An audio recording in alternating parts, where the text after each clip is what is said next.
Israel disebut ngotot ingin usir dan kosongkan Gaza terlepas dari segala skenario apapun. Dikabarkan Israel bahkan meminta Uni Eropa untuk membuat pulau palsu untuk ditinggali warga Palestina.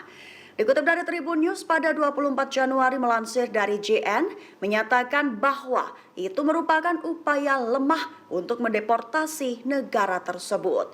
Israel dilaporkan meminta Uni Eropa untuk membangun sebuah pulau bagi warga Palestina di Laut Mediterania. Permintaan Israel itu disebut datang seiring meningkatnya tekanan Uni Eropa ke Tel Aviv untuk menurunkan eskalasi dan skala perang di Gaza.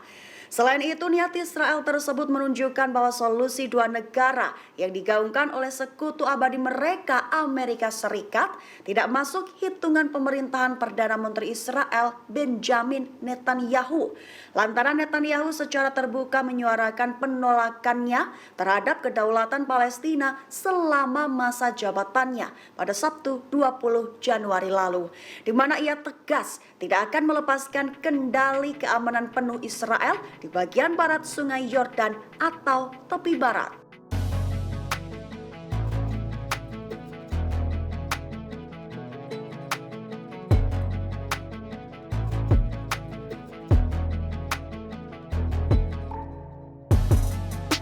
Buntut 18 serangan udara Amerika Serikat dan Inggris berjam-jam di beberapa wilayah Yaman, juru bicara militer Houthi Yaman Yahya Al-Sari pun memberikan sumpah akan memberikan hukuman setimpal. Kabar itu diumumkan Sari dalam sebuah pernyataan pada 23 Januari kemarin.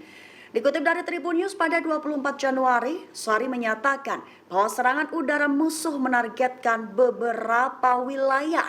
Rinciannya 12 serangan di Kegubernuran Amanat Al-Ashimah dan Sana, 3 serangan di Kegubernuran Hodeidah, dan 2 serangan di Kegubernuran Taiz, dan 1 serangan di Kegubernuran Al-Baidah. Sehingga Sari menekankan bahwa serangan terbaru Amerika Serikat Inggris demi membela Israel tersebut tidak akan dibiarkan begitu saja tanpa hukuman.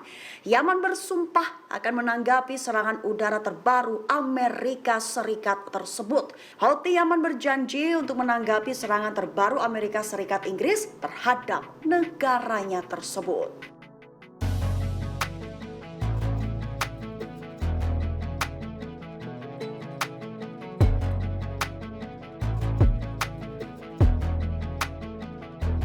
Hamas menyebut bahwa usulan Israel meminta gencatan senjata dan pembebasan sandera adalah metode tipuan.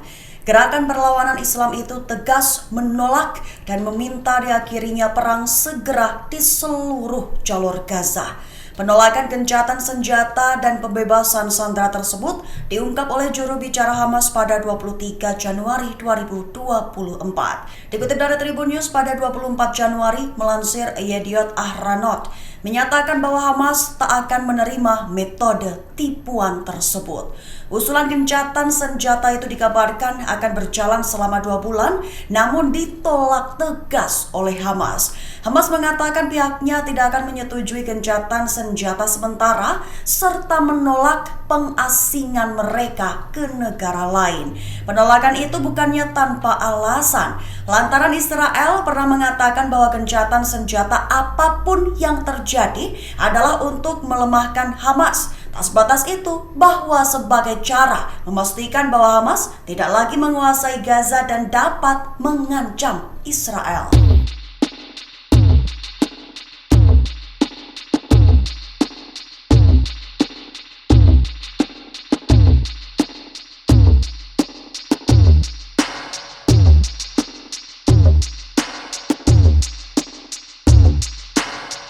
Perekonomian Malaysia dikabarkan turut terimbas konflik di Laut Merah.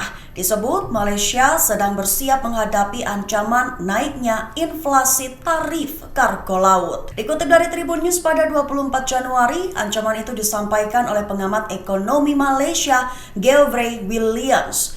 Ia mengatakan bahwa perekonomian negeri jiran tengah menghadapi ancaman inflasi lantaran lonjakan tarif kargo laut di pelabuhan Port Klang, Malaysia kini melonjak tajam hingga mencapai 15%. Penyebab kelonjakan tarif disebutnya lantaran kapal-kapal harus melakukan perubahan rute yang berimbas waktu pengiriman lebih lama. Seperti contoh, dengan memakai rute biasanya saja sudah memakan waktu selama 65 hari. Tapi karena kapal harus menghindari Laut Merah dan mengambil rute mengitari Tanjung Harapan, dibutuhkan waktu 85 hari untuk perjalanan pulang pergi.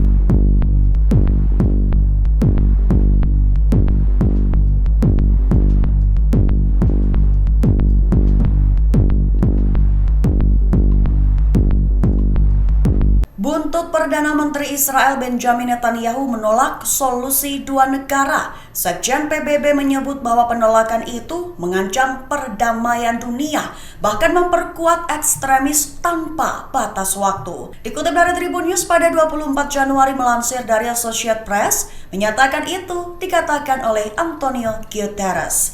Dalam pernyataannya yang paling keras mengenai perang Israel-Hamas, Guterres mengatakan bahwa hak rakyat Palestina untuk membangun negara mereka sendiri yang sepenuhnya merdeka harus diakui oleh semua pihak, sehingga penolakan solusi dua negara oleh pihak manapun harus ditepis. Lantaran alternatif solusi satu negara dengan begitu banyak warga Palestina di dalamnya tanpa rasa kebebasan, hak, dan martabat yang nyata tidak dapat dibayangkan. Guterres juga memperingatkan bahwa resiko eskalasi konflik regional bisa saja semakin menjadi kenyataan. Ia merujuk pada ketegangan yang mulai mencuat antara Lebanon, Yaman, Suriah, Irak, dan Pakistan. Sehingga ia mendesak semua pihak untuk mempertimbangkan dampak buruk dari perang yang lebih luas.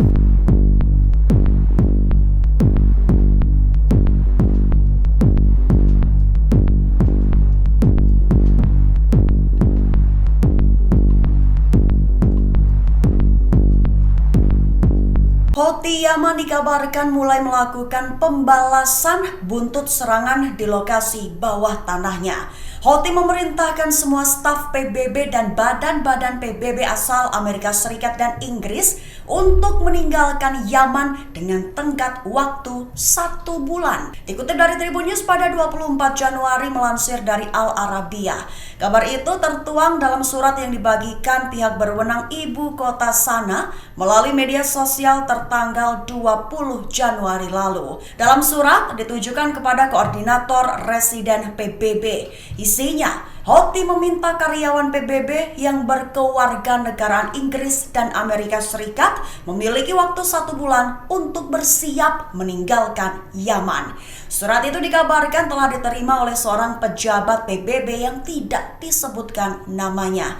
Pejabat itu mengatakan bahwa saat ini pihaknya masih menunggu langkah yang akan dilakukan oleh PBB. Sebagai informasi akhir saja, salah satu koordinator PBB asal Inggris yang berada di Yaman adalah Peter Hawkins.